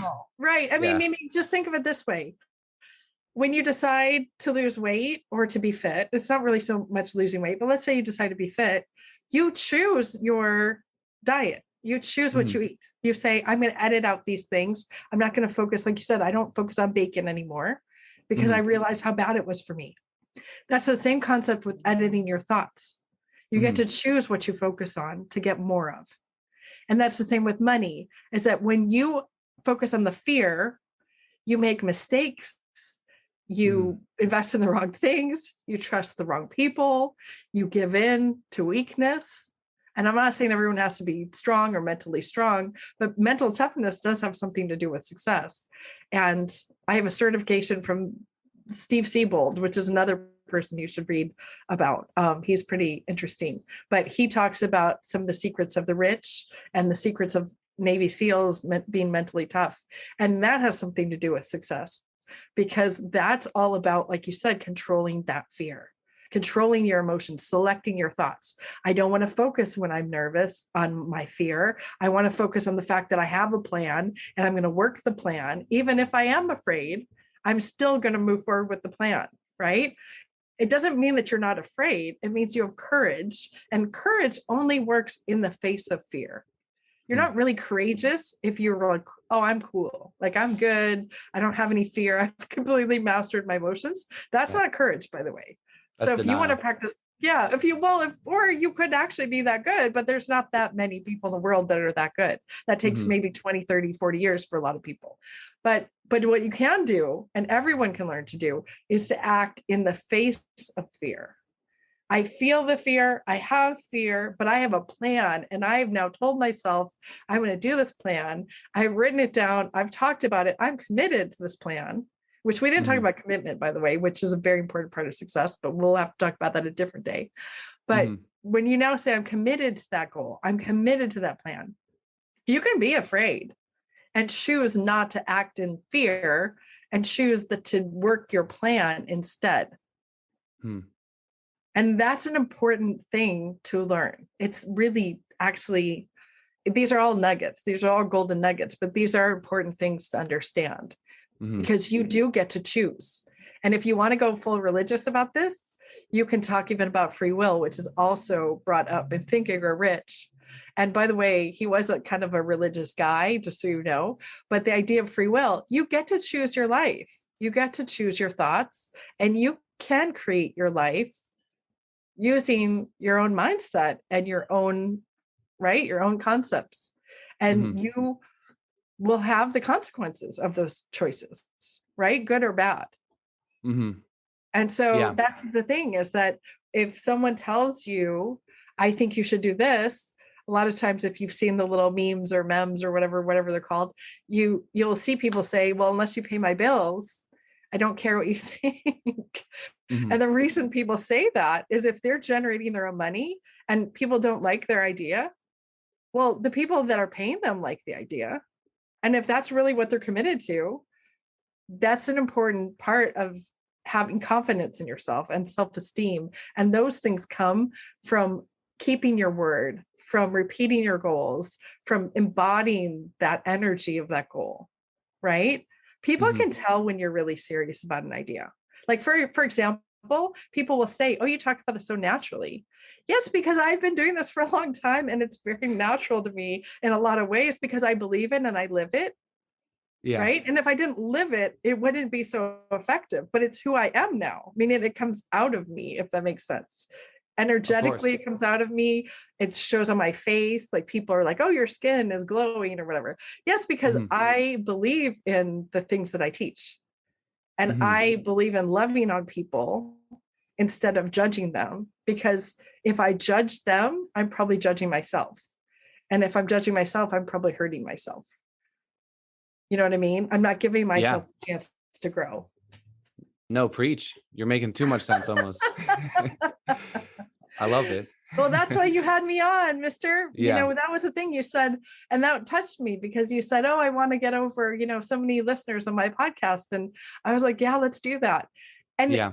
just because I thought, hey, I can help you. I have an audience. I have people that follow me that will want to hear Mm-hmm. this. I'm hoping that you also will get this out and people will learn something. But that's the Oh thing, yeah. partnering and collaborating with others, which is another principle in Think and Grow Rich, is Mm-hmm. building your team and Mm-hmm. building your mastermind. And by the way, we started this out with the mastermind, and I do want to talk on this for just a second before we go, is Of that course. a mastermind is very important because it helps you build momentum and it Mm-hmm. helps you have accountability and it helps you have energy, it helps you have focus. But it's even more important than that. And it actually this does go into faith. And this might sound a little bit like a hocus pocus thing to somebody, but I don't care. I'm going to say it anyway, because I know it's true. Is that the definition of mastermind, how I define it, and it's very close to the Think and Grow Rich, is that when two people come together, two or more, which by the way, this is going to sound very close to prayer, by the way, in the Bible, but when two or more come together and they have the same goal and they have sincere energy, that creates a third energy or a third mind. Mm. There's a third force that happens, a magic force, if you want to say, that helps you get there. Whether you want to say that you now suddenly talk to me and now you have new ideas when we leave this conversation, that could be considered that third energy, right? Mm-hmm. Where there's something that is created when two people of like mind come together to push forward on a goal that makes something that's more powerful than either one of them individually. Yeah. And so that's the idea of masterminding, is how do we get there? How do we find the people that can hear us, that will support us, that want to go where we're going? And then how do we create that momentum with them because that, by the way, is also a big part of business. And that's also in Think and Grow Rich. If you want to read the chapter on masterminding and why, because Think and Grow Rich coined the term mastermind, just so you know. That's where that term came from, as far as I'm aware. Like, it didn't exist before that. Yeah. When you were talking about how you just ooze with this energy and you're so excited and positive, that rubs off on people. And that's the power of the mastermind. If it's a positive mastermind, right? I'm sure people can get together and be negative, but when I join your rooms, everyone in there, like when you're in a podcast or a clubhouse room, you're basically allowing these people to think for you, right? When you listen to a podcast, that's a person's words that are like taking over your thought patterns for a moment. And when I join your mastermind, those people are so positive and they reinforce the fact that I believe in myself.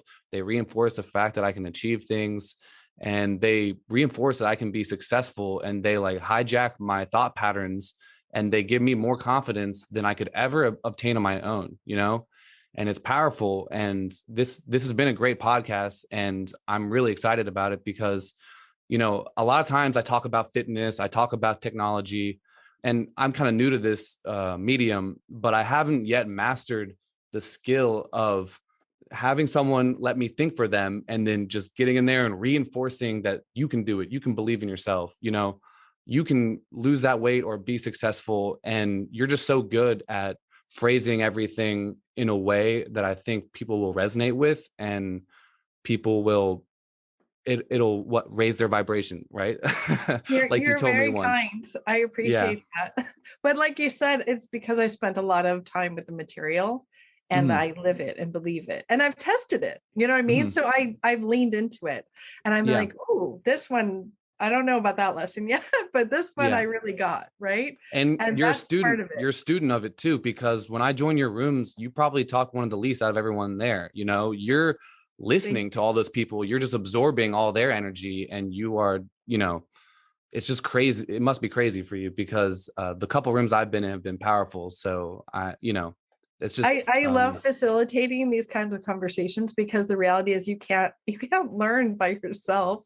You mhm, have to engage with other people. And I've said this, I think, before, but if I didn't say it, environment is stronger than belief. Meaning, if you are around people that you respect, that have achieved something you haven't achieved, or even something you have achieved, but you respect them, they will bring you up.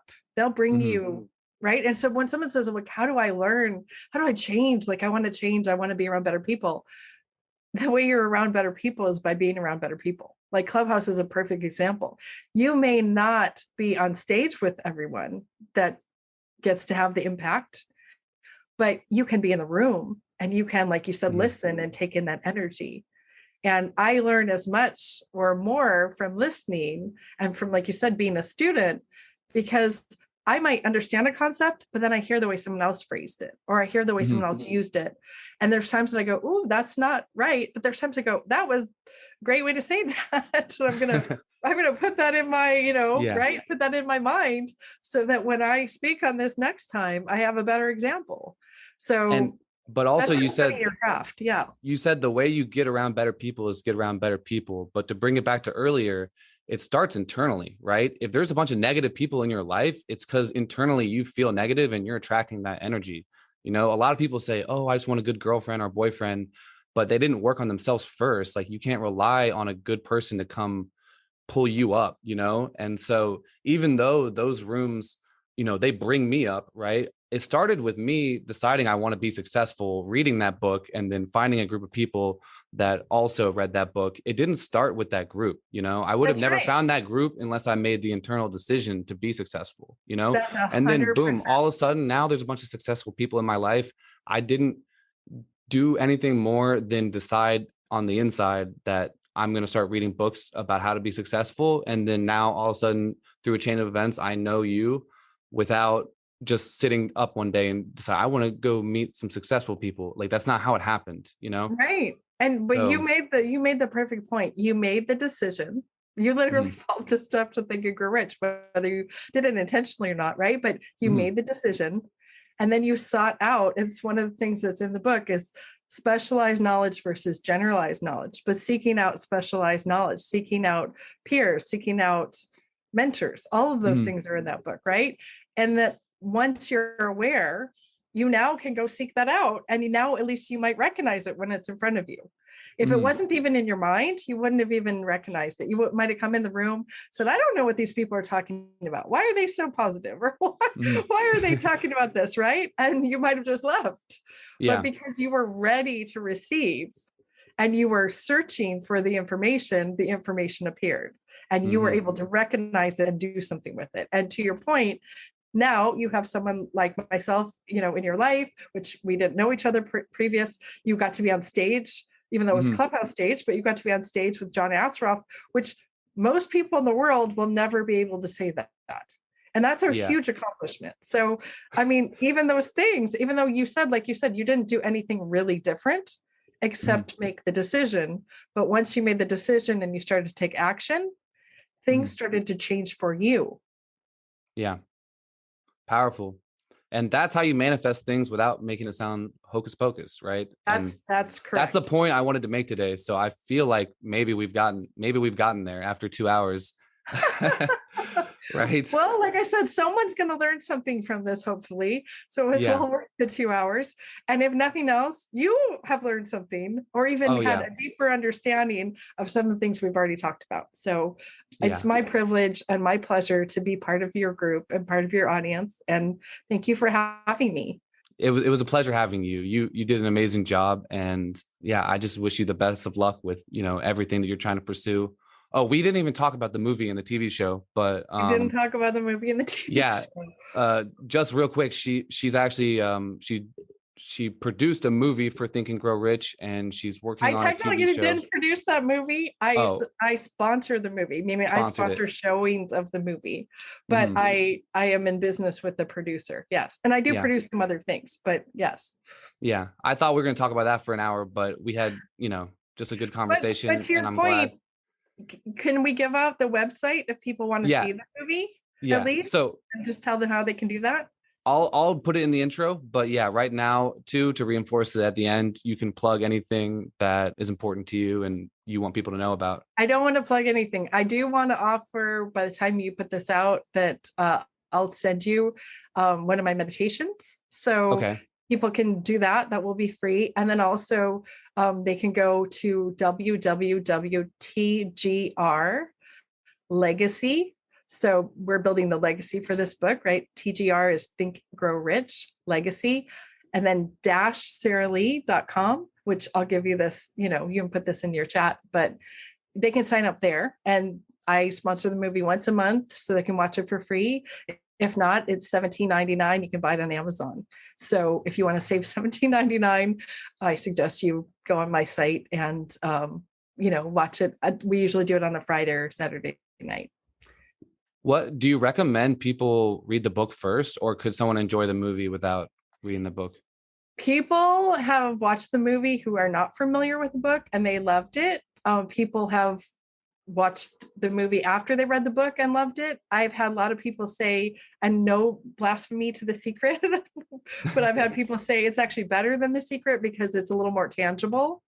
Mhm. The other thing, just as a heads up, is if you're not familiar, people like Bob Proctor, Darren Hardy, Grant Cardone, Barbara Corcoran, Sharon Lecter, these people are all in this movie with us. So we have some really great experts on this subject.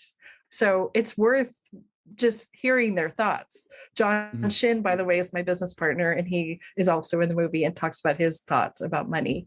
He's one of my mentors of 10 years. So I didn't just learn this, from books. I've learned this from people that have had huge success. And that's part of the way you do it, right? Is support the people that have success so you can be more like them and hang out with them and learn from them until you can match their success or match their energy. So Mhm. I invite everyone who's listening to be my guest. And if you then want to do that, and then if you want to contact me, there's ways to contact me through Facebook or Instagram, which I think you can provide. Yep. People can reach out to me and get on my calendar if they want to do a 20-minute, one-on-one. I'm happy to talk to anyone on this material, or as you said, clients with money, money questions, or if they want to start an account, I'm happy to discuss any of that with them. So Yep. I will put all of the information she just mentioned in the description of the podcast episode.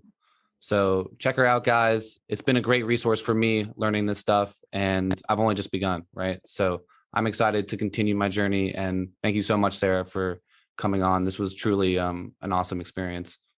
It was my pleasure. Thank you so much, Tom. Thank you. Bye. I hope everyone enjoyed today's episode.